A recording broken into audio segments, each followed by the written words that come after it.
Welcome, Pewter Report readers, viewers, and listeners to a brand new edition of the Pewter Report podcast, Energized by Celsius. You know what it is. It is a Wednesday edition of the show, getting you through that hump day, getting you a day closer to the weekend and a day closer to the NFL draft. We're just over 2 weeks now, and today our main focus is ranking the top defensive tackle prospects in the 2022 NFL draft.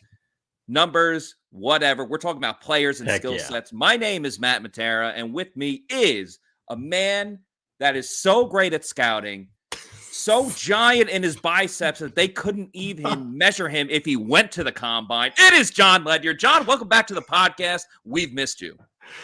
Thank you, Matt. Glad to be here. Glad to be back on the pod. It was only one day that I missed this week, but I know I missed one last week or two last week, I think, and everybody was kind of, where is this guy? What's he doing lately? And, nothing.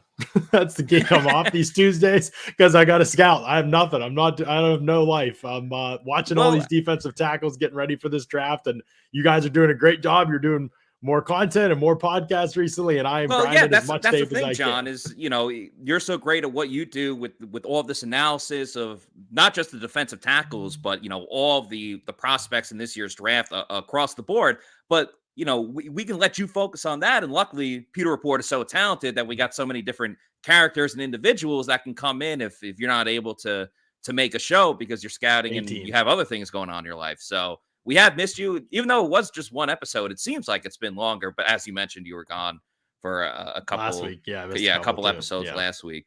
But it's been I'm ready to get into it, man. Like, we're getting close to the draft and I'm ready to start talking some scouting and some of these prospects. And Scott and I have been doing it a little bit, but we're going to dive deep into the defensive tackle class today. And then I know at some point soon we're doing running backs as well. I know some fans are really anxious to hear that one and get our thoughts on some of these running backs as well. So yeah, we're going to be diving deep into some of these talent pools, especially positions we expect the Bucs to pick from. But I think first, Matt, we almost have to look at some of the visits, right? We have to update people on. I don't know if everybody's read the tracker over at over at our site, that Pewter Report. I think it would behoove everybody to go over there and check out that tracker. It has now. I've put it all in one place for people. Top 30 visits for the Bucs. So those are the 30 prospects that they bring in for a visit. They're allowed to bring in 30 per the NFL rules. The local prospects that have come in for a visit. I didn't put all the local prospects because there's like small school guys and all kinds of guys that people aren't going to know who they are. But I've tried to put a handful of significant names that I think people should know on there. And then a couple prospects that they've zoomed with that we've learned about or someone else has learned about and has reported. Combination of those things. Jelani Woods, the tight end from Virginia. He's twice. He's met with the Bucs via Zoom. And so that's a sign for some interest there. We'll talk about some more of the tight end prospects on another show as well. But there's some of that in there. And then I also moved the combine tracker over there too. So everybody who's wondering, who do they meet with at the combine again? It's all in one place now. So go over to pewterreport.com, check that out, because I think that information is really important. There's a lot of reasons why those visits happen, Matt. It doesn't necessarily mean that the team will draft a player, but it's great for everybody to talk about education for the fans and to be stuff to be aware of. Great page to bookmark and come back to in free agency. Who do they like? Who do they bring in? Jon, I'm glad you did, because I was even thinking to myself, like, we were there at the combine and I was still like, wait a second, did they talk to this guy? Because, they talk to someone, especially like the running back position, where it seems like they spoke to every single running back. It was like, okay, well, wait, hold on. James Cook. Yes, they spoke to James Cook. Like, you name it across the board. They had someone. They've done it. Yeah. So I'm glad you brought that up. Yeah, it's been a significant amount of interest in a lot of these positions, but none more than running back and tight end. It seems like the team has zeroed in on some of that. So before we get into the defensive tackle class, we'll get through some of these comments here too. Some super chats already. Yes. Appreciate the supply and demand, the good scouting report. Hoping to see Noah Ellis. Yeah. Scott mentioned Noah Ellis is another name that we could put on there to potentially think about. I don't think Scott's a big fan of him, but another name I could potentially scouted. The trickiest thing with scouting when you also cover a team is that you can't do 400 prospects. So one of the hardest things is, where do you draw the line? Where do you stop watching players and hope that you didn't miss anybody that's good? And that's where I really rely on people like Lance Zierlein and Dane Brugler and Pro Football Focus and Mike Renner and that crew and their boards, looking at their boards that are published and kind of saying, okay, if I average out these boards, who are guys that if all of them see these players as 6th, 7th round priority free agent type players, am I missing out on something? What are the chances I'm missing out on something if they don't? I don't read their evaluations until I'm done with mine. I just look at the actual board and I see, okay, they have a 6th round grade on this guy. If I don't watch him, I don't get to him. Am I really going to be missing something? Because it's all about prioritizing time when you also cover a team and you want to get through. I'd love to get through at least 150 to 200 prospects, even in this class. So I've got some idea of these guys, enough like seen a game or something like that, but not enough to like say I completed their evaluation. And Noah Ellis is one of those guys. They were all not very high on Noah Ellis. So we'll see what ends up happening with him in the NFL. Should we give a shout out to, I was about to say shout out to Leo. Thank you very much for the super chat. And thank you to everyone that's been giving us super chats since, we started this podcast. Yeah. If you give us a super chat, we will make sure we answer it and answer it at the forefront. Leo says, I just have to say, I hate these new Brady rumors. It just makes him look awful. Until he does something with his contract, these rumors will not die.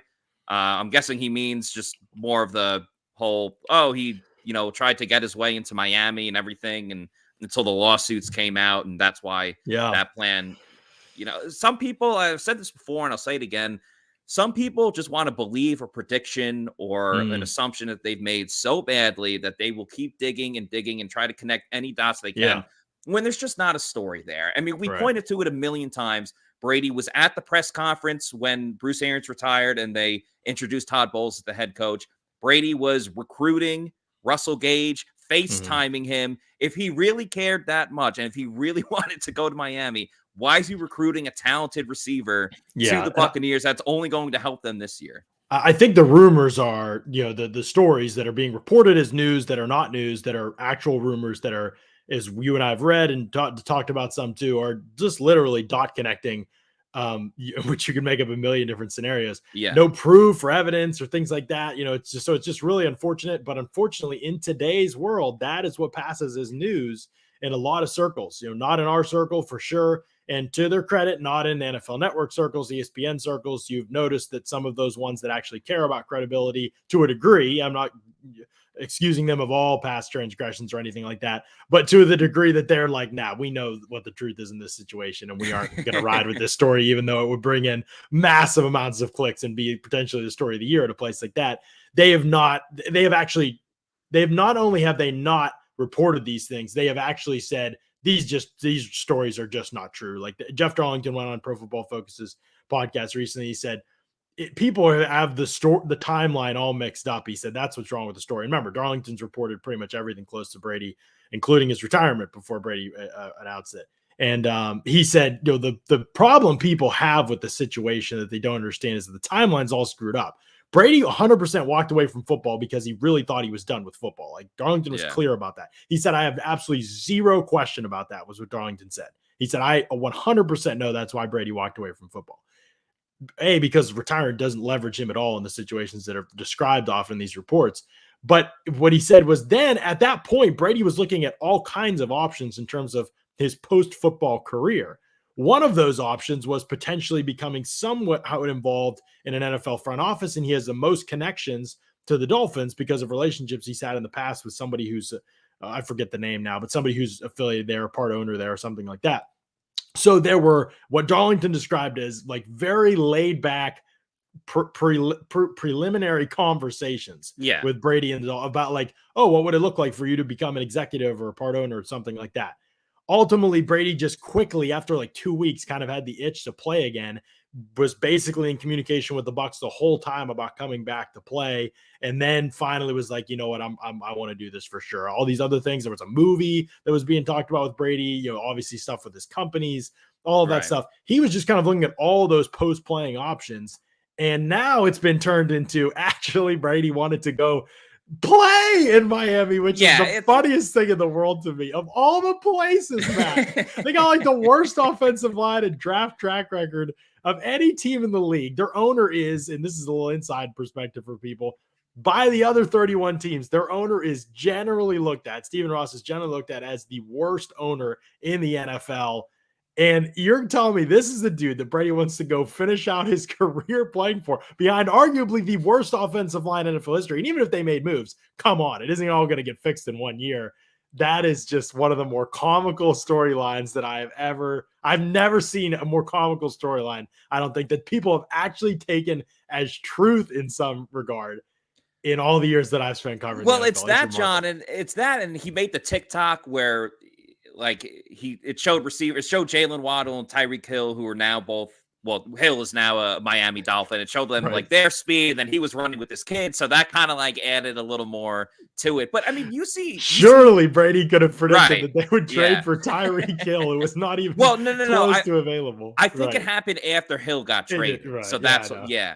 But also too, I mean, there's been plenty of retired NFL players. I know Brady's now unretired, but there's been plenty of players that have talked about wanting to have future ownership. Like Peyton Manning, those rumors come up every other year when he's not doing some type of broadcast or doing the Manning cast. I know Curtis Martin, Hall of Fame running back, great New York Jet, and a guy from Pittsburgh, went to the same high school. He went to Taylor Alderdice, same high school as Mac Miller, RIP, and Wiz Khalifa. But anyway, like he's talked about wanting to be an NFL owner. So this isn't the first time that, that part's not surprising or weird. Yeah. You know how hard it is to become an NFL owner? It doesn't matter what the franchise is. If you want that, and you might have the opportunity to become even a small part owner, you just have to take the best opportunity for it. It doesn't matter what the organization is. It's very rare across the board. Like it doesn't matter what it doesn't matter what sport. It's very difficult because once you're an owner, you essentially own the team for a very long time. Completely different than the hypothetical. Oh, he also then wanted to somehow leverage this into a trade and unretire and play for the Dolphins. That is the part that's and then ridiculous. He'll just be a player coach and he'll be an offensive Brady getting into ownership of the Dolphins or whatever organization he's most connected with at some point after his playing career is very possible and wouldn't surprise me, nor would I care what happens in that regard. But as a player, that is absolutely ridiculous. If he was going to continue his playing career, it was always going to be in Miami. Darlington even said this, but I think at this point, hopefully most people had shot it down to pay attention to the news. But Brady was never even interested in San Francisco that much, period, even the first time he was free agent, because of how far away it was. Like he really never wanted to go that far away from where Jack is in New York. He always wanted to be a little bit closer and it to be a little bit easier of a flight. So that he could kind of come back and forth a lot easier on the weekends and things like that. So that was always a huge priority. So just a lot of these rumors, but the part that gets me, I laugh at them, you may laugh at them, Matt. The part that frustrates me is that what it says about news reporting in general these days, like the fact that we don't need things to be true to report them, like that shouldn't be the case. Like we need to be careful and responsible about what we do. And we just aren't as a group anymore collectively. There are certainly places that are. This is a minor thing in comparison to bigger deals that are happen every day. But I do think the general principle is a huge deal, and we should make a big deal out of it, honestly, as people who aren't, hopefully never going to participate in that kind of journalism, because honestly, it's not really journalism at all, in my opinion. Yeah, the problem is people believe anything, really. Yeah, people believe anything, and then you run with it. And it's and that's why we got to be responsible. Clearly, what the case is, right, and that's why we got to be responsible. Like, I know what gets reactions and clicks and attention, but we have to be better than that, and we have to be able to report truth and reality. Otherwise, in my mind, like just the amount of people who've lost credibility just by buying into any of this is that list is obviously grown, I think. Let's get to some of these questions. Robbie with a $5 super chat. Would you prefer the Bucs top 3 picks be Travis Jones, Cameron Thomas, and Cam Taylor-Britt, or Devontae Wyatt, Martin Emerson, and Dameon Pierce? I would rather be the second comment. That's I haven't seen Emerson, so full disclosure there. I have not watched Emerson yet. Scott likes him. Wyatt, though, that's a player that I would want to see in Tampa Bay, and Pierce is too. I'm not really sure about any of the players in the first 3 picks. I really am not a huge Cameron Thomas fan from what I've seen. I don't know what he's even going to do.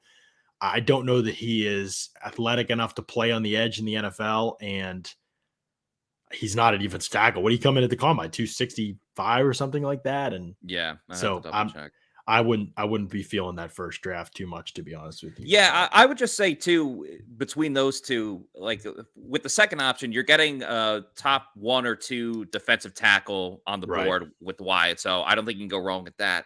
And Dameon Pierce, a lot of us like him. Scott was against him, but now he's coming around to him. I've always liked Pierce. I think, he might not be the fastest guy, but I think he hits the hole hard. He's a physical guy, pretty solid pass blocker. And we always know, I know Bruce Arians is still, I got to get used to being like, oh, Bruce Arians isn't the head coach anymore. It's Todd Bowles. But nonetheless, the Bucs offense requires running backs to be able to pass block and get that job done. And I also think too, just he would make a great locker room presence. Like he just oozes out confidence and bravado. And I don't think every single player has that, but he just seems so comfortable with himself. And maybe that doesn't naturally translate onto the field. There's a little nacho to his personality. There is a little bit of nacho to it. And I think that can only really help the locker room. So yeah, that wouldn't be bad. That's what they should call him. Yeah, that wouldn't be too bad. We got some good questions about the top 30, Liz. Let's talk about some of these top 30 guys so that people can kind of have a good idea. Okay, listen to the amount of running backs that are in this top 30 visits list. Isaiah Spiller from Texas A&M. Most people think is going to be a third-round pick, maybe. Hassan Haskins from Michigan will probably be a day 3 pick. Rashad White from Arizona State. Another guy, probably a day 3 pick. Brian Robinson from Alabama, probably a day 3 pick. James Cook from Georgia. There's some reports he'd go in round 2. There's some reports that go around 4. It just depends who you talk to.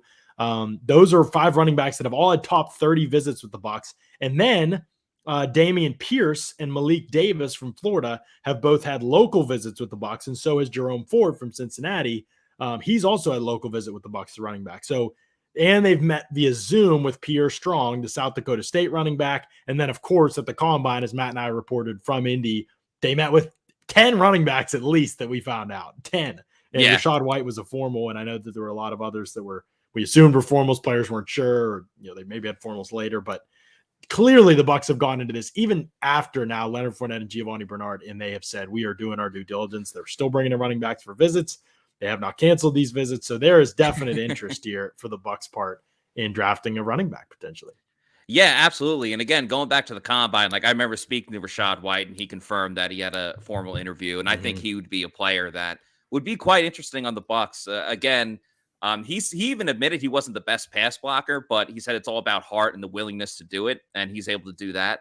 I think he could really provide a great help as far as being a guy with speed that can get to the outside, but also help out in the receiving game. But I think it shows too, like the Bucs understand Leonard Fournette's going to be the bell cow and he's the number 1 guy, but that's for the immediate future, and that's this year. It kind of shows, well, one, Giovanni Bernard's only on a 1-year deal, so this could be his swan song, or at least his last year in Tampa. It might not. Who knows? He could sign for another year, but you can't just assume these things. You can't put all your eggs in one basket, and that's not a pun because Easter is coming up this Sunday. Happy Easter to anyone that celebrates. And but I think it shows, too, that they aren't necessarily giving up, but they're not over the moon with Keyshawn Sneak Vaughn. Because if you really had that much confidence in him, are you really bringing in these many running backs to be what essentially is going to be your number 4 running back? I don't think so. I think there could be some good competition between whoever they draft, and it looks like they're going to draft someone just based on the millions and millions of running backs that they brought in. Sneak Vaughn could really be on the hot seat this year. Matt, you bring up a couple good points. Yes, if they clearly were all about Sneak Vaughn, would they really be looking to draft? I mean, I just don't know how. He's not going to play if you draft a running back 2nd or 3rd round. When's he going to play? Like, when's Sneak Vaughn going to play? Because you're not going to sit that's a 2nd or 3rd round pick at a position that is supposed to start fast in the NFL. Yeah.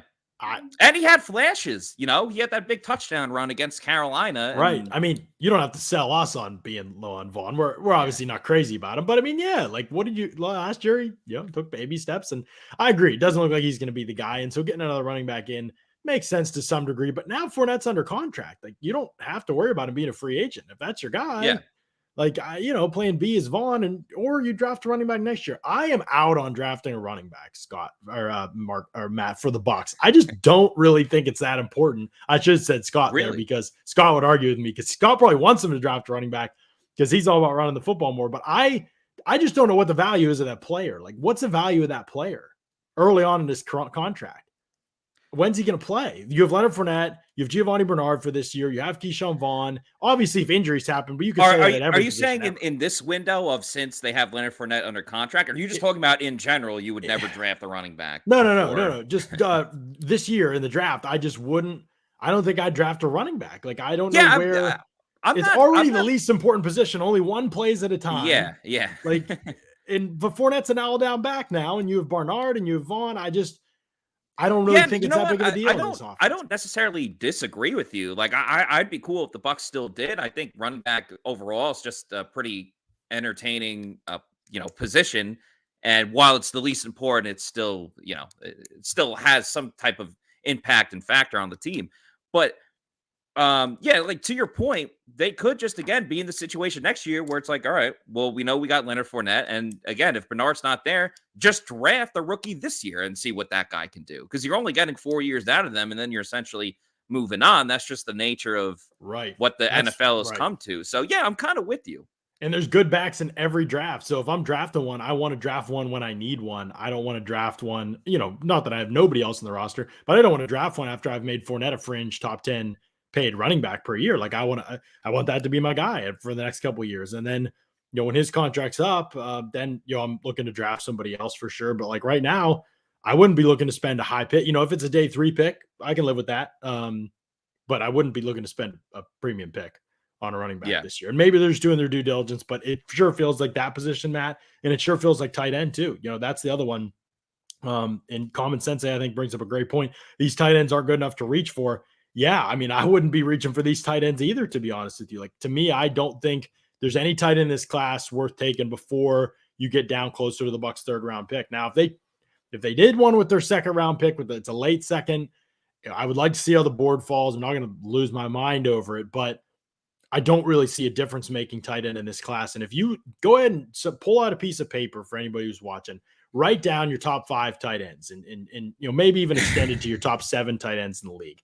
Then extend that list out to your top 30 and let me know how minimal the difference is. I've done this before. That's why between number 8 or 9 and number 25, it just is not a significant difference. So if you're not getting one of those premium guys, you don't have to spend a high pick on that position. You can live with something else at that position. Even just doing the scouting, I'm like, Trey McBride's probably going to go by the end of the 2nd, and Jeremy Ruckert might go by the end of the 3rd. And I don't know that I know for sure that I don't feel super confident enough to bet the 60th pick when there are probably better players on the board in taking a guy like McBride over, like, at that point in the draft when there could be other players that better available on the board that have better ceilings, that being impactful players that influence winning more so than a solid tight end, but no ceiling.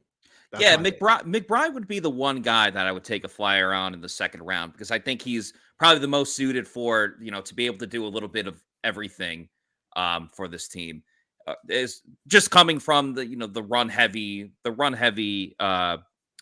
offense that he came in and didn't really get to show off his passing skills too much. But then I thought he did quite well in Mobile and in Indy. I thought, he tested pretty well. Right. Rucker too is a guy that I really want to like. He's from Long Island. I should be like a big fan of him. And I put on the tape and I was like, all right, this guy's solid. I think he could be like your typical 3rd string tight end that gets in at goal line or fills in as a number 2 if you need an extra tight end. Like, and granted, he was on an Ohio State offense that has, skill player after three skill first player. round wideouts. Yeah, exactly. Skill players out the wazoo, just like nonstop. So I understand he's not going to get too many opportunities. He had one great catch. I think it was in a college football playoff, or it might have been the one-hander. Yeah, the one-hander. So like that was nice, but Gus Johnson on the call.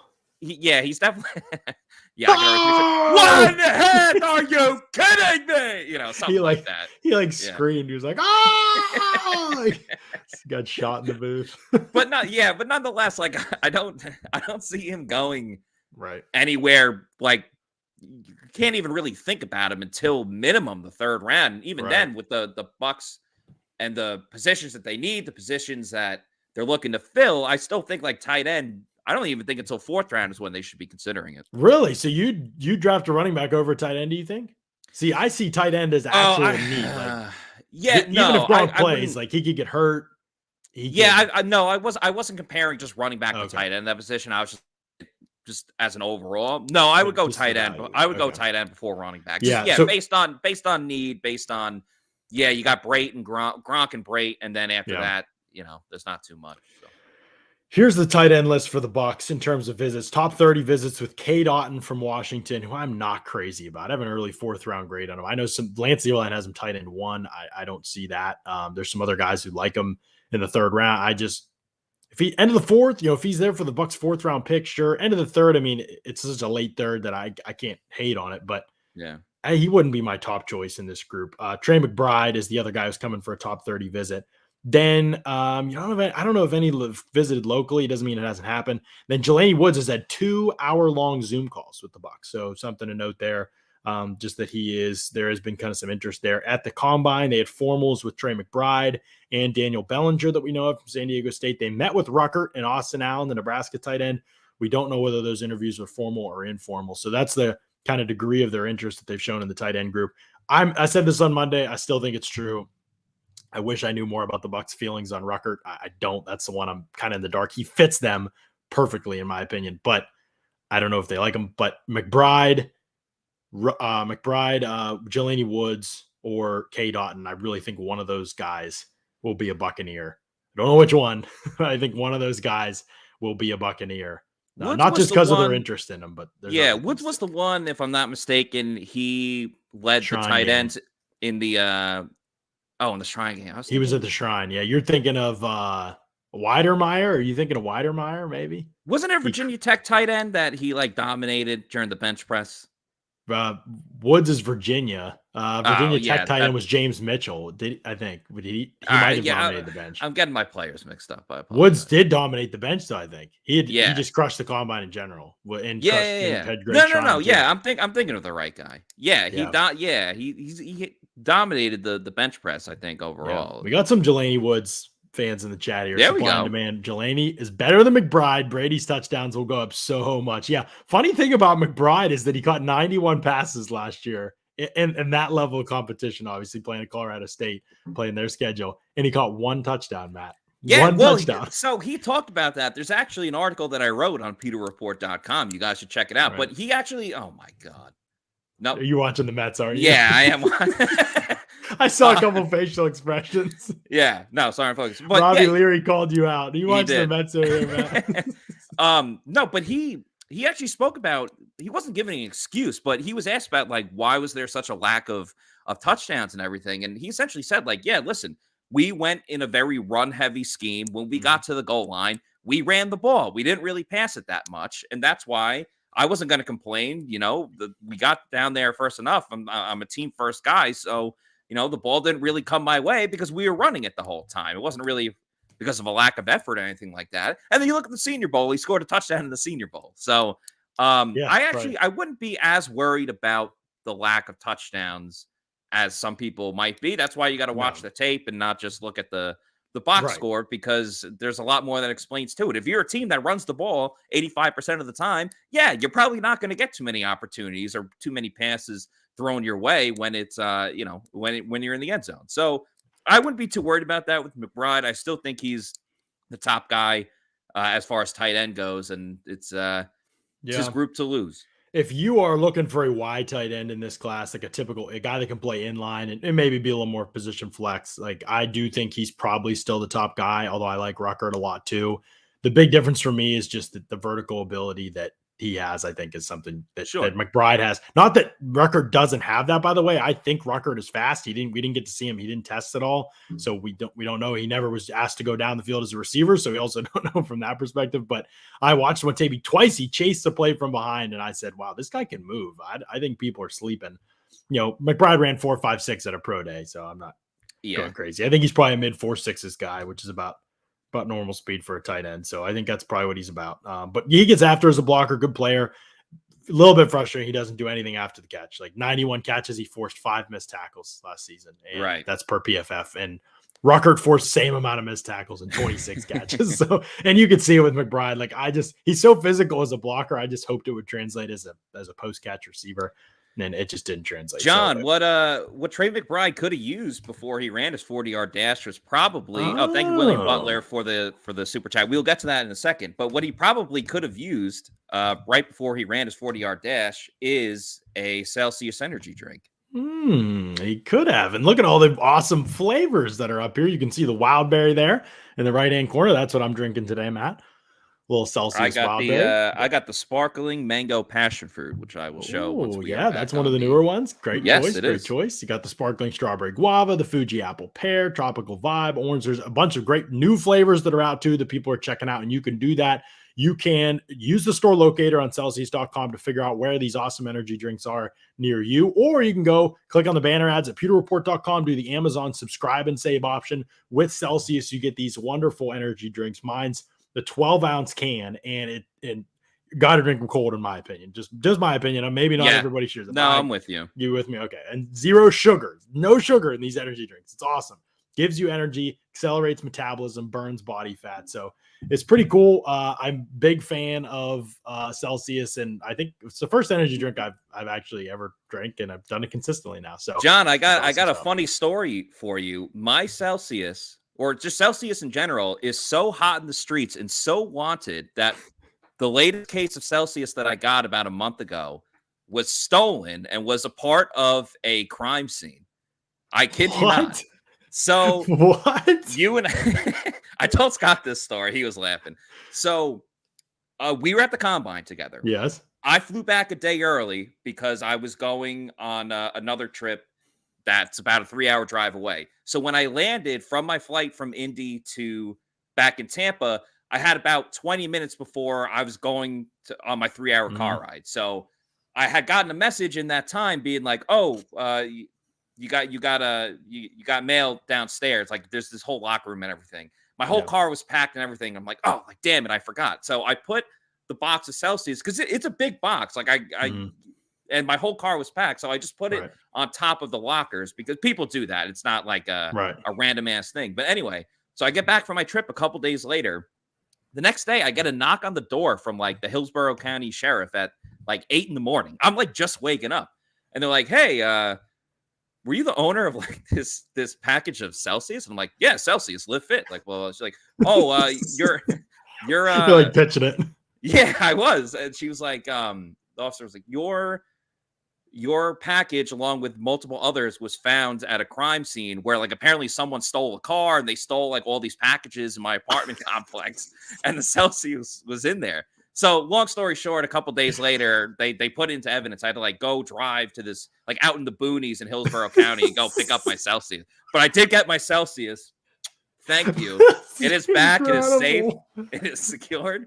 But yeah, Celsius is so hot in the streets. People are, trying to steal it from my own. My favorite part is like a stolen car. Like you're planning that out, right? I mean, I guess maybe not in all situations. I have no experience stealing cars, but like you're probably planning that out. But Celsius, you're just grabbing it. So legitimately, this is just like one of those commercials where like the thief is like running or whatever, and then they like, see the Celsius and like gotta have it. Like, and they risk. Yeah, I can see them like going back to the car and be like, "Oh, the Celsius!" Like get back one last time and circle back. The cops are hot on my trail. I'll circle back for that liquid beverage.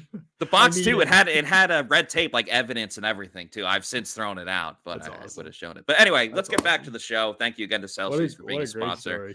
Super chat from William Butler, and shout out William Butler with the Hasabula picture there. I think that's Hasbula. Big fan of Hasbula. But he says, just draft a wideout in the first round. You know what, William? I'm not against that. I'm kind of all for it. Flood the position. Make sure you have no issues in terms of depth at wide receiver. We've talked about it a ton, how it screwed over the Bucs in the playoffs last year when you had no AB, you had no Cyril Grayson, Chris Godwin was obviously out. You didn't have Rashad Perryman. I think, if you have the most talent, probably 7 out of 10 times you're going to win. I love Trey McBride, Traylon Burks. You love all the Trays. Trey Burks, Trey McBride. He hunts boars. Scott obviously is very high on that. I think there's something to be said about someone that is willing to kill another animal with their bare hands, knowing that you could die as easily at the same exact time. But yeah, there's a lot of great options at wide receiver. So I'm all for the Bucs going with the receiver in the first round.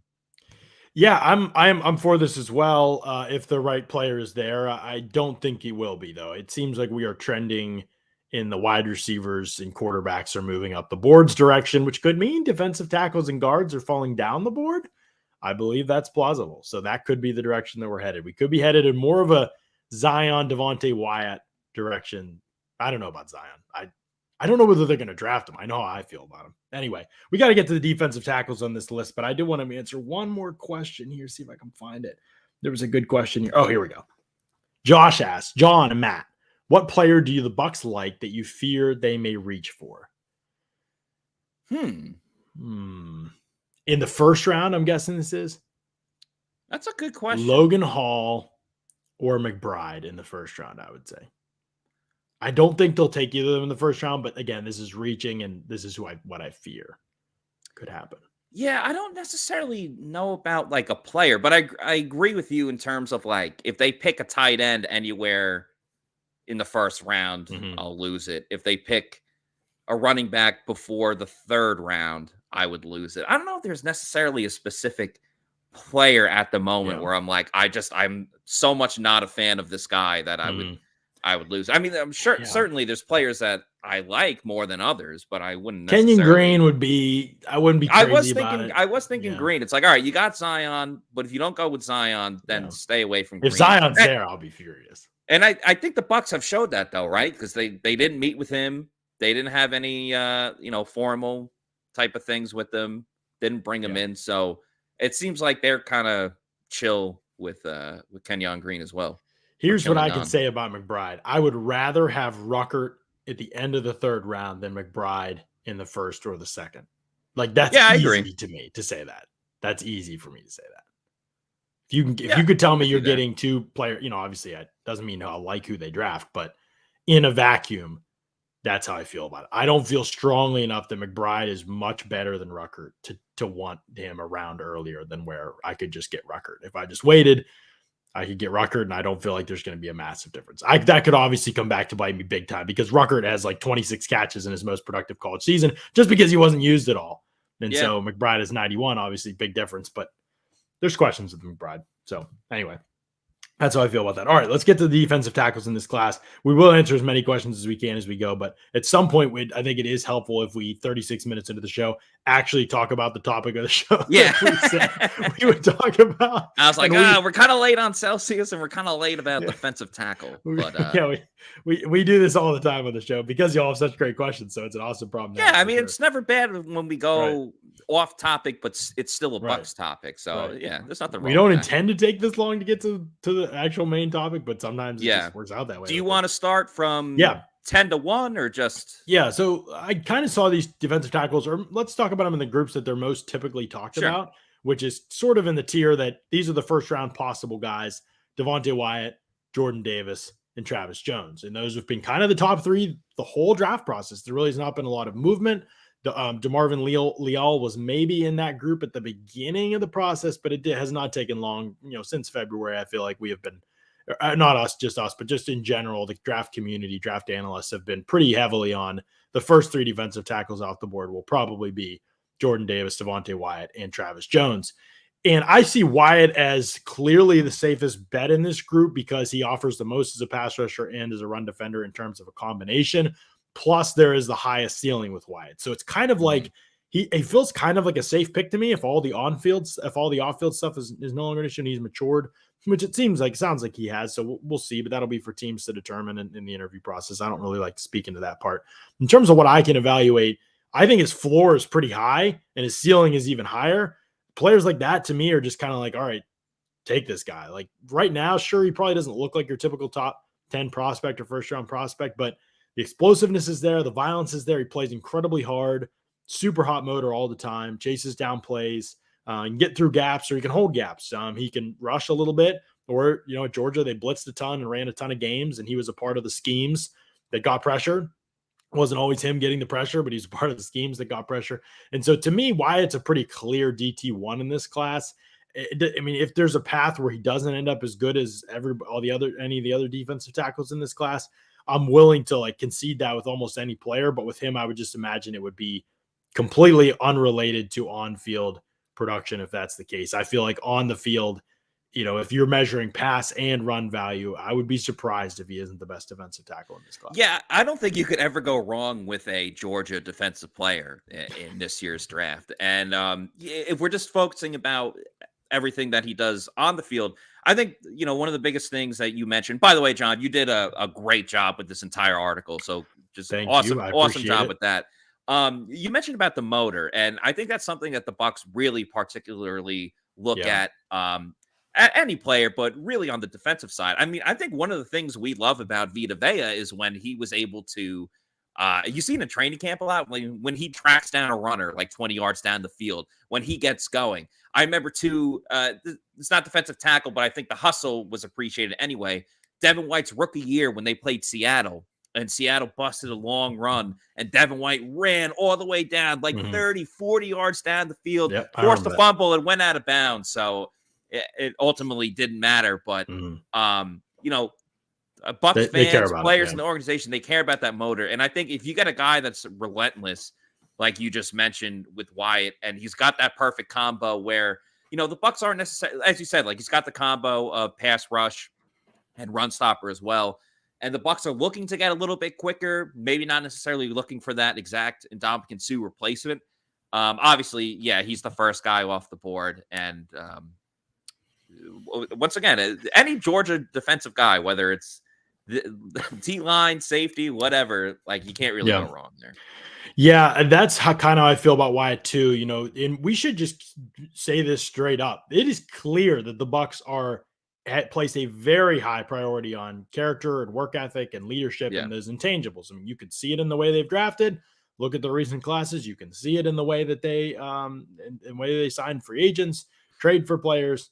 Pretty much everybody at the part of the organization, especially now. I mean, Rojo had his brooding moments in that locker room for sure, and now he's gone. And AB obviously was the big character question mark in the locker room, and now he's gone. And they saw how poorly that went. One bad apple. Like it's just ridiculous. They literally have a locker room of all-star human beings, and he's in there, and you get the national incident. So it's just a huge deal to them. I mean, the guys they brought in, Logan Ryan, Keanu Neal, Shaq Mason, like these guys are all just stand-up characters, work ethic, don't miss they're just the kind of guys you want in the building. And Joe Tryon-Shoyinka, Tristan Wirfs, Antoine Winfield, like this, pretty much everybody they draft is the same thing. Like they're all about creating that culture. It's a huge deal to them. And so how Wyatt interviews and checks out in those regards will obviously be important. But I do think most of the reports have been pretty positive that we've heard from national media throughout the process. So we'll see. We'll see what happens with him and if the Bucs are interested. But on the field, there's no question he's the kind of player they're looking for. Worth noting as well, he's the only reported defensive tackle. We now know 14 of the team's top 30 visits. So there are some that we don't know still. He's the only, or some that haven't happened still, I should say. Right. He's the only defensive tackle so far that they brought in on a top 30 visit. I don't know what that means. Here's what I think it means. If Wyatt's there, I think they'll draft him. If he's not there, I don't know if they'll draft a defensive tackle. Maybe day 3. That's possible. They don't love the D tackle class. Wyatt to me is the guy that fits their bill. Yeah, I think that's fine too. Like you guys obviously spoke a lot about Travis Jones recently because you had him going in the first round to the Bucs at 27 in their mock draft, or in your mock draft a couple days ago. I don't know if I necessarily love Travis Jones either. Like obviously he's a big guy and a physical presence, but I like him, but not in the first round. And right? With Tom, exactly. If you get him, at least trade back. And sometimes you have to make those adjustments. Yeah, sometimes you have to make those adjustments when you're picking so late. But I think obviously the huge caveat to this whole thing is like if Ndamukong Suh is back, then again, defensive tackle, and you still have to replace Steve McClendon if they decide that they don't want to bring him back. But at the end of the day, if you bring Suh back, sure, it would be nice to have a defensive tackle that you can groom for a year and that they could start playing next year. But we could say the same thing about the cornerback position with those two, with the SMB and Jamel Dean on the last year of the deal. We could say that about safety with Mike Edwards on the last year of his deal and all the number one contracts or 1-year contracts. We say the same thing about tight end with Cam Brate and Gronk after that. So it's not the end of the world if the Bucs don't go with a defensive tackle, whether it's in this first year or in this first round, or if it's even happens in this season at all. It really just comes down to, can they get Ndamukong Suh back? I still feel like that they can, but obviously It's coming up soon. The draft is in a little over 2 weeks, as we talked about before. So if Suh isn't back by then, then it becomes a much dicier situation with just picking a defensive tackle in general. Sort of, or you could just wait until after the draft, see how the thing falls, and then re-sign Suh. Suh's not going anywhere basically, so it's kind of like the Gronk situation. It doesn't really matter how long it takes him to make up his mind, as long as there's still a roster spot, which it seems like there's going to be, even if they draft a tight end or a defensive tackle, and as long as no other teams in the picture, which it doesn't sound like any other team is going to be in the picture for either of them. And so as long as that's the case, I don't feel like you should operate on any timeline except your own. I think the Bucs would like to, at defensive tackle, see what happens in this draft, and that could impact things with Suh. They could say, hey, we took Devontae White in the first round. We'd love to have you back still, but now that we have this situation at defensive tackle, we would have to pay you this much amount of money. And like, that's as much as we're willing to go to. Are you willing to do that with us now that you see this is really it? Like, this is your last chance. If you don't get Wyatt and you don't get a defensive tackle in this class, then maybe you come back to Suh and say, hey, what did you want? 8? Yeah. 1-7? All right. We'll even give you a really nice signing bonus. I think there's a mutual understanding there between the two of them how this thing works. They know Suh doesn't want to play for less than his price tag, and they don't want to pay his price tag without knowing it's their only option. So that's where I think things are at. And I do think he'll sign, but I do think it'll be after the draft. We'll see. I could be totally wrong. He could sign today. I don't know. But it seems clear. Like, he's on Twitter joking about it. Like, this guy's coming back. I just think he's coming back. If he wants to keep playing, he's coming back. Like, if he wants to keep playing bad enough to play for maybe less than his price tag, if they draft one, he's coming back. So we'll see what happens with Wyatt. But good draft. First round preference here: Wyatt, Zion, Burke, or Daxton Hill. Yeah, we'll talk about Daxton Hill on another spot. Ben Leeper wants to know if Wyatt's worth moving up a couple spots to secure. I would be real hesitant to move up in this class personally. Plus, like, the Bucs you need already, the picks. They don't have. Exactly. That's what I was going to say. They don't have picks. Obviously, they did that a couple years ago. They moved up one spot to get Tristan Wirfs, and obviously that has paid off more than they probably could have even imagined, or anyone really imagined. But I don't think it's necessarily worth it, especially to get a defensive tackle this year. And you never know. I mean, draft day, so many things can change. I know there's been reports that the Giants want to move out of the 5th spot. I'm not saying the Bucs are going to move to the 5th spot. There's no way they can do that. They don't have the capital this year to give that up. And again, it's not worth it to give up like multiple first for that with the win now mode. But you never Neil asked about moving up to 15 for a third next year. Price tag would be way more than that, Neil. From 27 to 15 is a significant move. I haven't looked at the scale right now, but I'm guessing off the top of my head, if you're doing a next year pick, it's going to be your first next year. So no, I would definitely not do it. But if a team would agree to that, yes, but the deal would just never happen. I can't see that happening. All right, let's keep going with the defensive tackle group. The next group, I would say, if I was tiering them, the next tier would basically be Travis Jones and Jordan Davis together in that tier. And early on in the process, people remember I tweeted, I said, I think I have Jones a little bit higher than Jordan Davis, and Jones was good at the Senior Bowl and good at the Combine too. Jordan Davis's Combine, maybe go back to the tape a little bit and value some of his plays that he makes with quickness too up front. He does get through gaps. He is massive. And he's never moved. And I didn't really have any question about that. Like, he is an elite run defender. And the one thing I keep going back to with Jordan Davis is I think he's such a good run defender that I think he might just make everybody else in your front better or make their jobs and lives easier. And I really wonder if that matters. Like, I don't think you can single block Jordan Davis. Like, even though it's just run defense, and I know pass rushing is very valuable, and I'm probably one of the loudest people in that regard of trumpeting that every year at the draft and just talking about how important that is. But he's so good in the run defense that I'm not sure that he'll be able to be handled like a typical player will be able to be handled by at least certain schemes and concepts. So I do think it will make life easier for the other players up front if you have him. And even if you're against a team that's like, oh, Jordan Davis out here, we're going to throw on first downs.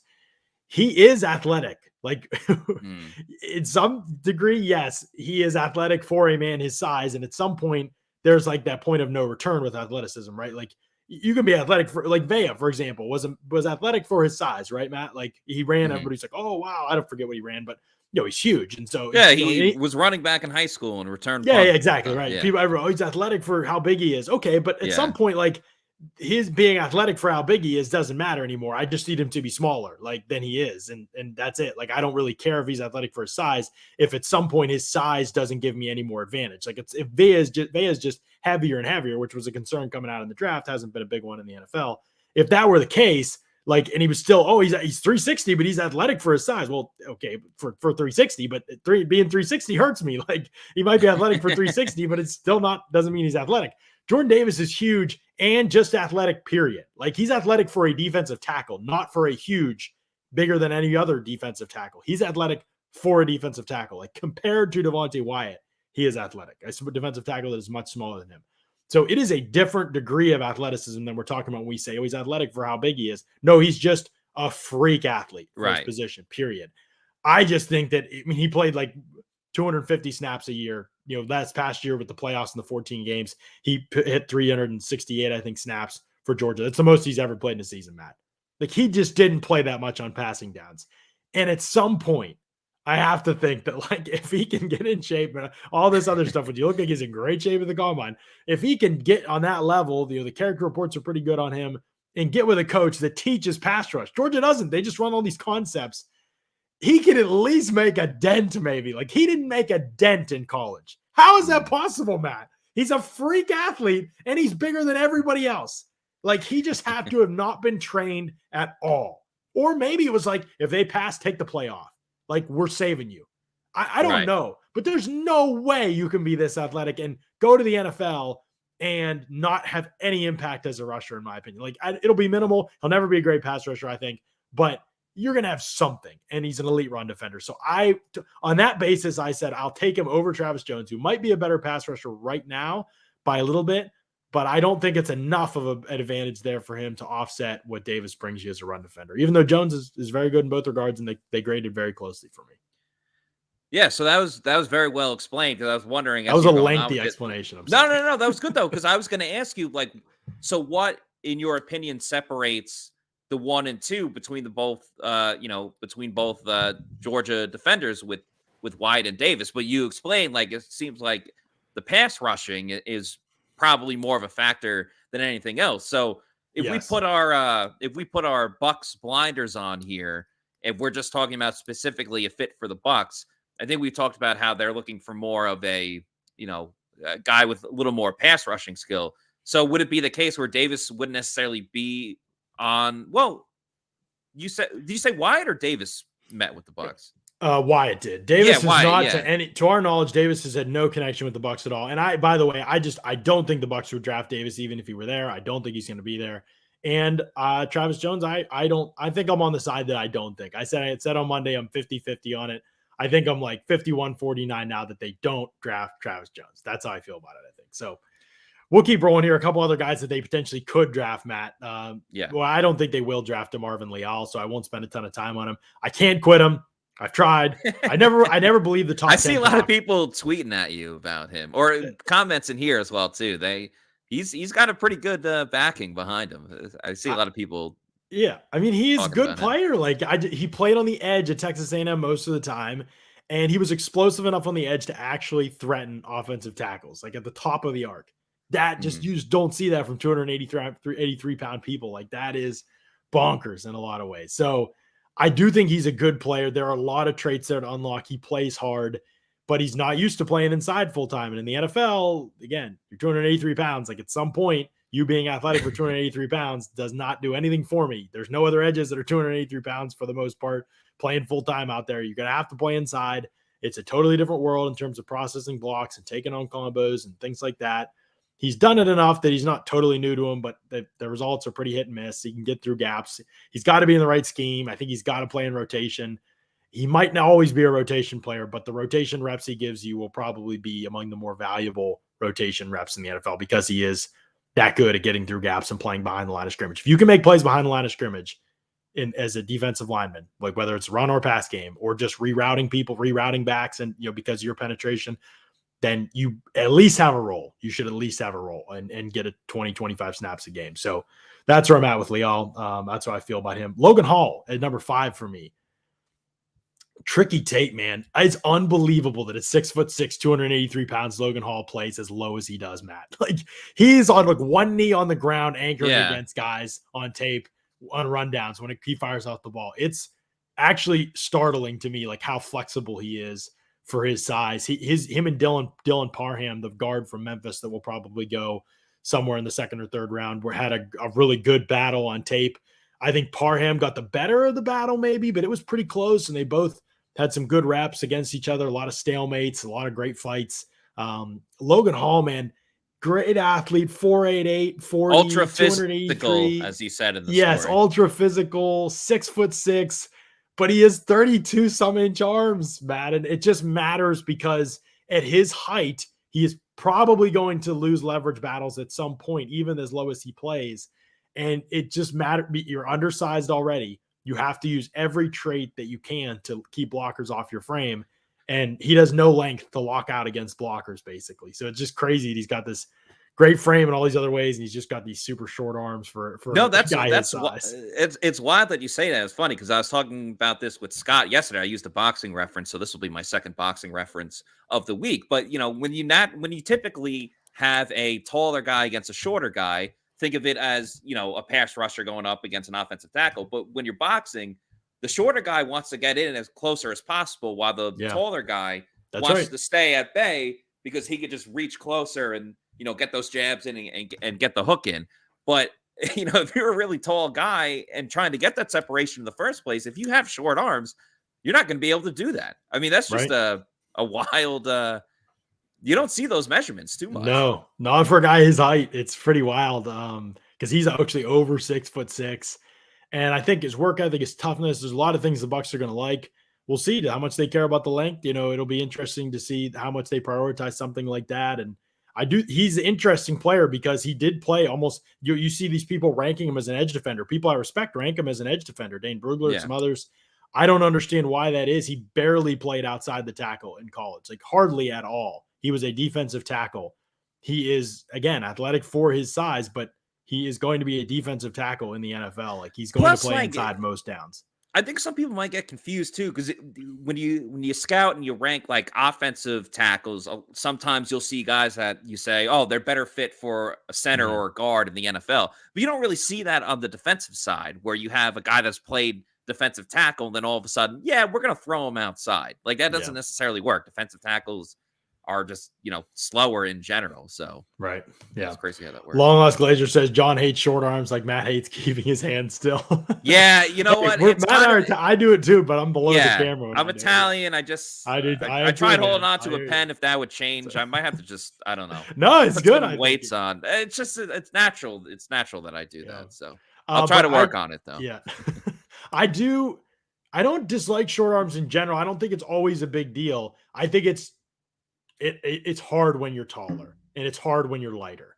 I think those are the times where it's hard, because like guys like DeForest Buckner, like he struggles with his pad level a little bit, but I shouldn't say struggles because it doesn't really matter for him. He can just control people and throw them around. And there's some other players too. But anyway, I don't think it's always a big deal. Like Devontae Wyatt only has, 33-inch arm, maybe a little bit longer than Logan Hall, but his center of gravity is so much lower and he's so much quicker off the ball and he's heavier. So it's just there's a lot of factors that, in fact, scientifically, like if he's getting off the ball quicker, he's going to get into your pads before you get into his, regardless of how short or long his arms are. So it's just an advantage for him in that way. It doesn't really hurt him to have shorter arms, and his arms aren't that short.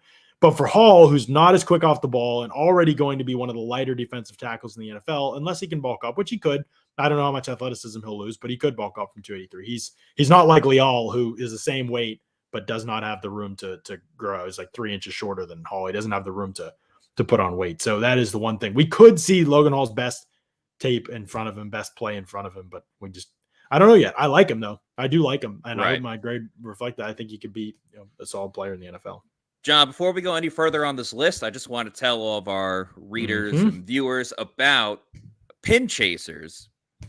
Pin Chasers Bowling Alley, proud sponsor of the Pewter Report podcast, have been for years. The owner, Anthony Perrone, is a huge Bucs fan that has season tickets to the Bucs. So if you go to any of the Pin Chasers, you will be supporting a fellow Bucs fans. But the great thing about Pin Chasers is that it's more than just going to a bowling lane. They have great different deals literally every single day. They just combined two of their nights, the all-you-can-eat pizza and all-you-can-bowl. They combined that for Tuesdays. They were tweeting about that yesterday. So that's a pretty sick deal. They have an arcade area for kids if you want to bring your family, if you want to throw a birthday party there. You can keep the kids entertained. Even if they don't want to bowl the whole time, they can also go and play the arcade. It's fun to bring clients out. Pewter Report has had multiple different events there with either networking with our fellow clients, or we set up a couple of different charity events there, whether it's Martin Gramatica or Mike Allstott. We've been involved with that. And the food is fantastic. It's extremely, extremely underrated. And they bring it right to you as well, too, which is great. You just order right then and there. Mets scored another run. Let's go. You order right then and there. They bring it right to you. And like I said, it's very underrated. They got Dollar Miller Lights a lot, too. Oh, so many different deals. So just make sure you go to pinchasers.net to reserve a lane or book a party for your family and friends, because it's always a great time when you're out there. So thank you to Pin Chasers for being a sponsor of the Pewter Report podcast. Pinchasers.net. Check it out. Yeah.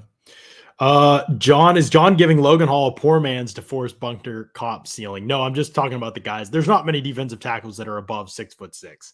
So when you're looking for those comparisons, you kind of go to people like Buckner or Calais Campbell, or Golston too. You could go to. I think Golston is 6'6", somewhere around there. And Golston didn't have super long arms, but Golston struggles with his pad level too. At times that's probably his biggest NFL struggle, I would say, as a run defender, is his pad level consistency. With Hall, I don't see that being as big of a struggle, but the fact that he's lighter and the fact that he doesn't have length, DeForest Buckner, for example, like almost 34.5-inch arms, I believe. Chris Jones, some of these guys that are pad level concerns, but they have super quick off the ball and they have super long arms. So anyway, some physical comparisons to maybe think about. And Bucs fan is right. He's the youngest defensive lineman in that top 10. Old draft class in general, like, it's just old. You got to accept the age thing. Like, I was just looking at he's already 23. People. Like, yeah, just because of the COVID thing, it threw everything off. Yeah, that's true. So that made it. Okay, I'm not going to go through every other defensive tackle on the list, but I am going to tell you the one defensive tackle that I believe, Matt, I think he could be the guy that the Bucs draft in this class. And we'll wrap it up on this. If the Bucs don't draft a defensive tackle early and they go into round 4 and their 4th round pick comes up, what are they, 133 or something like that in the 4th round? I believe that Tennessee's Matthew Butler is going to be the day 3 defensive lineman that the Bucs take. The diamond in the rough that you mentioned, that if there is one, it would be him. If there is one, yeah. I'm definitely not saying it's him. And Scott is not a big Butler fan. We talked about him today. I wouldn't even say I'm a big fan, but a good enough athlete, a good enough frame, 6'4", 297, plays with a decent pad level. Sometimes he's a bull in a china shop, kind of like Perrion Winfrey. Not quite as violent or powerful as Winfrey, but probably a little bit more nuance to his game than somebody like Winfrey, who's just crazy to watch. I think Butler, they rave about him. Captain. He thinks Click this past year was his most productive year, coming off a strong year. He's a team captain. He's work ethic's great. As D-line coach called him probably the smartest player he's ever coached. A lot of things that the Bucs looked in that degree. Probably a 3 technique, explosive in his first step. There's potential there with further development that he could be a pass rusher. That just isn't the case with most of the guys in this class. It could be with Winfrey, but Scott and I have reported before, we've heard the Bucs aren't crazy about him. Fedarian Mathis, Alabama, not going to be a pass rusher. I don't really see. He was kind of the guy that disappointed at the Senior Bowl too, because remember, he was one of the marquee guys that we spoke to, and then he's probably going day 3. I didn't really see anything from him at the Senior Bowl. Where Perrion Winfrey was the guy that really stood out to me there, and obviously you guys said that the Bucs aren't really that interested in him. The thing that I liked about him too, again, when you're thinking about the Bucs, is that he actually had a couple of different pass rushing moves where a lot of defensive linemen, the knock against them is that they just try to bull rush and overpower you with physicality, where Winfrey is already a big guy and he brought some pass rushing moves to the table. There's obviously issues with his pad level. He has to get lower when he's already a big guy as it is, but he would be a player that I would have been interested if the Bucs want to look at him from the 4th round on. But again, clearly that doesn't seem to be the case. Well, I mean, you never know. Like Scott, that's what Scott's been saying on the pod. But I don't know. I mean, I thought Winfrey would be one of the guys on the radar. I thought, if they didn't get Wyatt, then I thought Winfrey and Butler would be the two guys later in the draft that are on the radar. It seems like Winfrey's going to go higher than the Bucs. Maybe that's why there's that he may go higher. Butler to me is like the day 3 version of Winfrey, who I have in day 3 as well, grade, but it seems like he's going to go higher in the mind of other teams, because I think that there is enough there to kind of be excited about him a little bit. So, yeah, I mean, I saw somebody said he did 17 reps on the bench press. I don't think his strength's a concern on tape. His frame also rocked up, so that is a very surprising number. I don't know what happened there, and I don't know whether he didn't bench his pro day either. So I don't know. I don't think he did anyway. No, I don't see a bench. Oh, he has a pec injury. That might be what happened at the combine. Yeah. Well, was that what happened? Somebody did pull out with a pec injury during their bench. Might have been multiple guys. I just remember when all the was it the receivers were literally that's why he stopped. Everyone declined except for one player to do the bench press. Yeah, I think was it that receiver? Like that. It was they all announced they weren't doing it. And he was and I am doing the bench press, or whatever it was.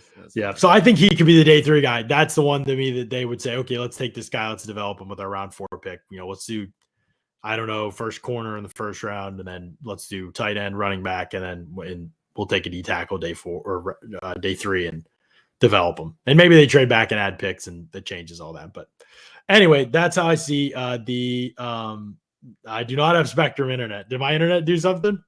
No, you were good today. Okay, you were spot Maybe on. It was your Spectrum internet, Steven. Ever think about that? Yes, Steve. Because I don't have Spectrum. Yeah, Frontier. I got Frontier. Yeah. What up? Yeah. Holding that baby all cute in that Abby. Yeah, that's a very cute baby. Great baby, Steven. Great baby. So get that baby some good internet. Yeah. Go over to pewterreport.com. Check out my top 10 defensive tackles if you want to. If you don't, that's fine. I'm not going to make you. But tomorrow we'll be back on the show. We got some other cool stuff lined up. We're going to talk more about draft prospects. I think tomorrow, I don't want to say for sure, but I think we're going to finally talk about running backs on the podcast. Ooh. And I want to hear the fans' opinions on this too, but also excited to get into some of these backs and see who could be good fits for the Bucs. So yeah, I think could be an advantage there. We get to talk about that on a Thursday. It might be nice going into the weekend. Right now, it's been like a million reports on running backs for the Bucs. There's it's just crazy. It feels like they're going to meet with every running back in the draft. So we'll talk about that. I think tomorrow on the show. Still on the lookout. What's going to happen with Gronk? What's going to happen with Suh before the draft? We'll keep you informed as always. Make sure you check in tomorrow. Soon, my tight end rankings are going to be up at pewterreport.com, as well as Scott's Fab 5 coming up this Friday as well. So stay tuned for all that. And don't forget the draft show's coming up at the end of the month. So we're going to be live for all 7 rounds of the NFL draft, the whole entire thing, the whole team. I can't wait. At One Buck Place at the Advent Health Training Center. It's going to be awesome. So we're excited for it. Can't wait. And so make sure that you are subscribed to the Pewter Report TV YouTube channel and that you hit the thumbs up on this video. Give us a like and help out boost our algorithm as well. Thanks so much to everybody for listening. We appreciate you all. Thanks so much. We'll catch you again tomorrow in another edition of the Pewter Report podcast. Have a lovely day. Subscribe.